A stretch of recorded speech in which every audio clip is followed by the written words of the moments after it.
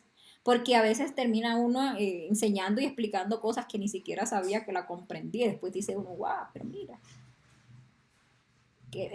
como le digo, termina uno aprendiendo más de lo que uno realmente está enseñando, porque el ser aprovecha ese instante en el que uno está relajado, concentrado y no está severamente estructurado para poder manifestar esas sabidurías que están allá muy intrínsecas en nuestra alma. Entonces, eso es muy importante que miremos también ese yo perfeccionista, ese yo intelectual y todos esos conceptos que erróneamente entienden el conocimiento o sí, la sabiduría, más bien como conceptos, como mucha información y no comprenden que la verdadera sabiduría es aquello que se comprende y que se experimenta.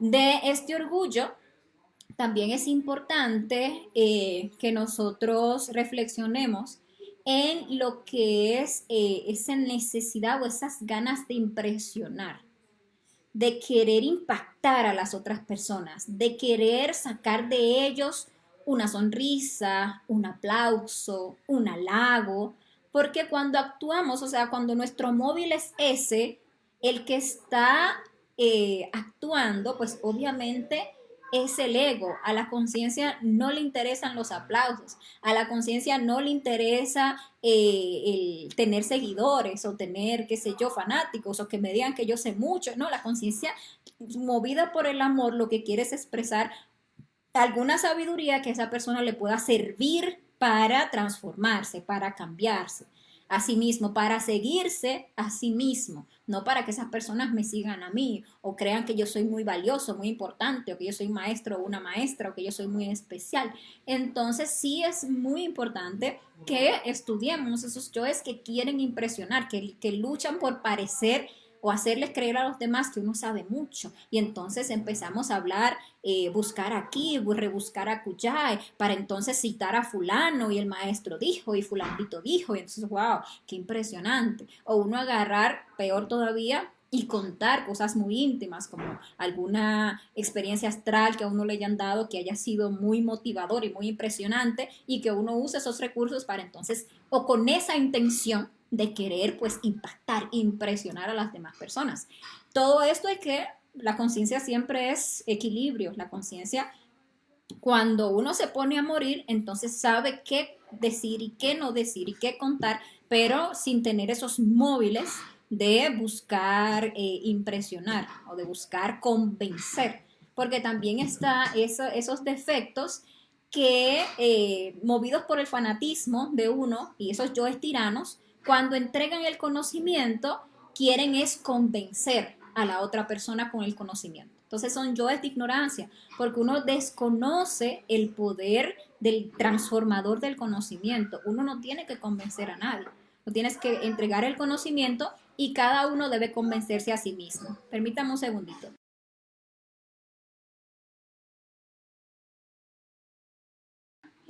Bueno, les decía que hay que mirar esos yoes entonces que quieren convencer porque son los que nos generan ese miedo a que vaya la persona a rechazar el conocimiento. También por ese orgullo, porque uno está compartiendo, por ejemplo, el conocimiento y siente que si alguien rechaza el conocimiento es como si estuviera rechazando a uno. Ay, qué feo sentí que le fui a entregar un volante a tal persona y me dijo que no le interesaba. o lo miró y dijo como que eso, no sé, eso era basura o lo que sea, o que le compartí algo del conocimiento y me dijo que eso lo... Entonces eso le duele a uno como si le estuvieran dando a uno una bofetada, como si lo estuvieran rechazando a uno. Se siente uno como que le dijo, mira, ¿quieres ser mi novia? Y le dijo no, o mi novio, y le dijo no, no me interesa. Porque eso es el orgullo, una excesiva autovaloración, ¿no? La persona rechazó el conocimiento, esa chispa en ese momento no le interesaba ese conocimiento que se le estaba expresando. Pero son las cosas que estos yoes no nos permiten ver. Entonces, bueno, estos miedos hay que empezar a mirarlos a fondo, todas las reacciones que nos generan, cómo se mueven nosotros en la mente, hay que estudiar, ver cómo ese defecto nos llena de justificaciones, cómo ese yo nos pone a hacer proyecciones mentales de lo que uno cree que va a pasar, de lo que uno cree que va a salir mal, etcétera, etcétera. Hay que mirar la emoción de este yo, todo lo que nos hace sentir, todo ese miedo, esas angustias, hasta pánico que nos hace sentir, o esos yoes de desánimo, de desagrado, toda esa parte emocional hay que mirarla para ver todos los detallitos de ese defecto. Uno tiene ese yo que quisiera ser admirado, hay que mirarlo, pero que se le sobrepone ese miedo a ser rechazado. Ahí está ese péndulo del yo, el placer y el dolor. El placer, ahí sí quiero que me admiren, pero ay, imagínate que me rechacen, dice el yo en nuestro interior. Eso hay que matar. A nivel instintivo, este yo nos coge y nos llena de ansiedad, nos genera muchísimas tensiones en el cuerpo, cada tensión de esa hay que observarla, eliminarla, nos genera estrés, nos genera acaloramiento, uno está ahí frente, así como está esta aquí en la imagen aquí detrás, empieza uno a sudar. Y todo eso es el aspecto instintivo de este yo, hasta un enrojecimiento en la cara, aquí en el pecho, le genera este yo, ese estado de nerviosismo también es un aspecto instintivo del yo, que uno siente que no puede relajarse, que uno no puede concentrarse, se mete uno así como en un afán también. Son detallitos para mirar a nivel instintivo de este yo.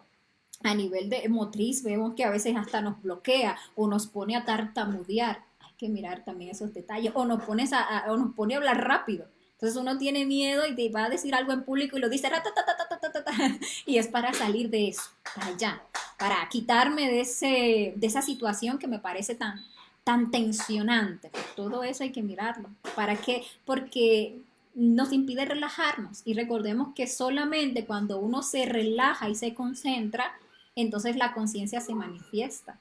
A otras personas defecto lo que les genera es una risa y esa es la reacción. Entonces estamos frente a un público y vamos a expresar algo delante de algunas personas y nos da para reírnos. Y risa y risa y risa y son los mismos nervios en los que nos mete este defecto.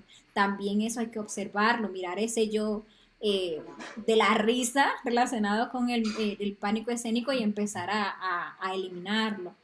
O por otro lado, nos pone este yo a redundar, a darle muchas vueltas a la misma idea, queriendo convencer a las personas y entonces vamos y decimos y volvemos a decir y volvemos a aclarar y es por este yo, porque nos tiene manejados. Algo interesante que pude o que estaba descubriendo de este defecto es que él tiene un campo de acción o de manifestación antes de que se dé ese evento. Durante tiene otro campo de manifestación y reacciones y demás durante el evento y después del evento todavía el yo sigue manifestándose y tiene sus formas con las cuales nos sigue robando toda la energía. Por ejemplo, antes de que nosotros tengamos que enfrentarnos a ese escenario en el cual tenemos que expresar algo, nos puede meter en estados de ansiedad, nos mete en esos estados de estrés, en la mente estamos todo el tiempo creando esa expectativa de lo que va a pasar, todos esos miedos se manifiestan y nos pone a planear, como les decía, estructurarnos, como les decía, cómo lo voy a decir, cómo es que lo voy a hacer. Nos mete en esos estados como de huida y muchas veces nos desanima completamente y antes de que pase ya nos hemos retractado, ya hemos dicho no, yo no me animo, no, es que no lo voy a hacer y eso pasa muchas veces. que nos gana la cobardía y definitivamente no hacemos lo que debíamos o queríamos hacer o lo procrastinamos. O sea, sí, yo lo hago después y lo posponemos y ay, me iba a foguear, pero me ganó el miedo. Entonces, así, ¿no? Después, es que ahora igual, yo como que no tengo tanto tiempo, pues yo le saco un tiempo a eso a los fogueos, por ejemplo, y, o ya me fogueé, pero ya tengo que empezar a dictar, o me estoy fogueando y quiero empezar a dictar, pero no, y empiezo a procrastinar, y realmente lo que me está moviendo es todos esos detalles de este miedo escénico que me impiden, pues, hacer nos llena de proyecciones, empezamos a pensar en todo lo que puede salir mal, se manifiesta ese yo pesimista, nos genera unas palpitaciones, si nos animamos, sí lo voy a hacer. Antes de hacerlo estamos ahí con esas palpitaciones, con ese desespero, con ese estado de inquietud. Y en general le estamos dando como demasiada importancia a ese evento porque el yo como que nos obsesiona. No podemos dejar de pensar en eso, nos parece muy importante. Entonces tenemos que estudiar todo eso que se manifiesta antes de. Ahora, durante, digamos que ya nos animamos y dijimos, me le voy a enfrentar y lo voy a hacer con todo y el miedo, ahí, cuando estamos en la situación, hay un montón de reacciones psicológicas que son parte de este yo. Decía, se nos mete un acaloramiento, la cara se nos pone así caliente, nos ponemos rojitos, nos ruborizamos. Esos son detalles instintivos. Eso hay que llevarlo a la meditación reflexiva y estar pidiéndole muerte a eso. Y ahí mismo en marcha. Si uno se siente que todo eso, uno se concentra un poquito, madre mía, elimíname este defecto y se relaja para poder fluir. Se entra uno en la situación, en esos estados de ansiedad, empieza esa presión mental, nos llega ese bloqueo o pasa de eso que estaba hablando, que empezamos a hablar con rapidez para tratar de salir rápido de eso. Se manifiesta todo eso de que entonces estoy frente a las miradas y siento que me juzgan y tengo miedo a que me juzguen y tengo miedo a equivocarme, y entonces estoy todo rígido. Hay esas tensiones en el cuerpo, sobre todo ahí a nivel de la espalda baja. Todo eso tenemos que observarlo, son los detalles de este defecto. Cuando uno se ponga a eliminar todo eso es cuando uno se va a ir liberando hasta que llegue ese punto en que antes de no haya reacción, simplemente voy a un evento, voy a hablar o voy a dar una conferencia, la que sea, no pasa nada, eso no me atormenta, eso no me genera inquietud y cuando estoy durante el evento pasa nada, estoy relajada, estoy sin tensión, me puedo concentrar y entonces puedo expresar lo que la conciencia pues iba a expresar. Pero también después de que se da el evento, todavía este yo se sigue manifestando y sigue ahí chupando energía. Porque entonces hay un detalle que se manifiesta luego de, que es un yo que yo le llamaría un yo evaluador, porque empieza uno a evaluar en la mente todo lo que hizo, todo lo que dijo, y si me miraron y si no me miraron, y entonces uno se vuelve como obsesivo con eso. Se queda repasando uno todo eso que pasó una y otra vez en su mente y empieza a sobredimensionar los errores que uno tal vez cometió y por qué dije eso y debe de haber dicho otra cosa y en la mente de uno empieza a planear cómo lo hubiese dicho mejor y no sé qué y todo eso. Y también genera muchísima antipatía ese yo si hubo alguien que lo contradijo cuando se animó o si hubo alguien que se burló o si hubo alguien que lo corrigió, entonces puede por un lado generar antipatía hacia esas personas y robarse montones de energía en torno a ese resentimiento que se queda ahí. O por otro lado, desarrolla una autocrítica destructiva. Y entonces empieza a creer como que eso es demasiado importante, y como que yo no sirvo y yo no lo hago bien y yo tal. Entonces eso se genera un desánimo en que la persona ya definitivamente, si ese día se animó, ya no se vuelve a animar. Porque entonces genera él mismo un trauma, una frustración, es que yo no puedo, es que yo no sirvo, es que yo lo hago mal, es que tal y ya. Hasta ahí llegó cualquier posibilidad de volverlo a hacer. Entonces, como vemos, este yo es bastante amplio, nos domina antes, durante, después y nos mantiene en una constante esclavitud. Entonces, como consecuencia, obviamente, mientras tengamos estos yoes, no vamos a poder avanzar realmente en la obra de nuestro ser, no vamos a poder desarrollar esa sabiduría interior, no vamos a poder desarrollar ese tercer factor para la revolución de la conciencia, esperando a eso, a ver si cuando seamos maestros vamos a empezar a enseñar. pero ¿cómo vamos a llegar a ser maestros si estamos sometidos por unos yoes del miedo? Los miedos sí hay que enfrentarlos, pero hay que enfrentarlos con la muerte. Porque, como les digo, uno puede incluso aprender a callar el yo, uno puede aprender a reprimir el yo, pero siempre va a seguir saliendo, siempre nos va a seguir atormentando. Cuando uno realmente se le pone serio y lo enfrenta con la muerte en marcha y lo lleva constantemente a la meditación reflexiva, y cada oportunidad que tiene uno de enseñar, uno la aprovecha para enseñar y para también observar los yoes que se manifiestan. Si uno los aprovecha, le saca mucho el partido, porque ahí uno empieza a liberar toda esa conciencia que está atrapada en este yo, a liberarse ¿para qué? Para que la conciencia se exprese y para que podamos ser un vehículo de nuestro ser, de expresión de nuestro ser. Entonces, bueno, esta es la reflexión, el estudio que les tenía sobre lo que es este yo del miedo escénico. Espero que les sirva como ánimo, porque esa es la intención, que les dé ánimo para que ustedes quieran, ¿verdad? Observar ese defecto en su psicología, se animen a ver cómo a mí se me manifiesta, en qué circunstancias se me manifiesta, o incluso en qué polo tengo yo este defecto, porque puede ser que en esta existencia o en este momento de esta existencia tengamos ese otro polo y digamos, no, es que yo ese yo no lo tengo, a mí miedo a hablar en público no, pero tenemos que saber que en nosotros lo que se manifiesta es ego. Entonces, si tenemos ese yo extrovertido que se basa en ese yo del orgullo pero de superioridad, ese yo que se autoadmira, que se siente muy inteligente, que le gusta exhibirse, ya sea intelectualmente, me gusta exhibir todo lo que yo sé, todo lo que yo tengo para decir al respecto, ¿verdad?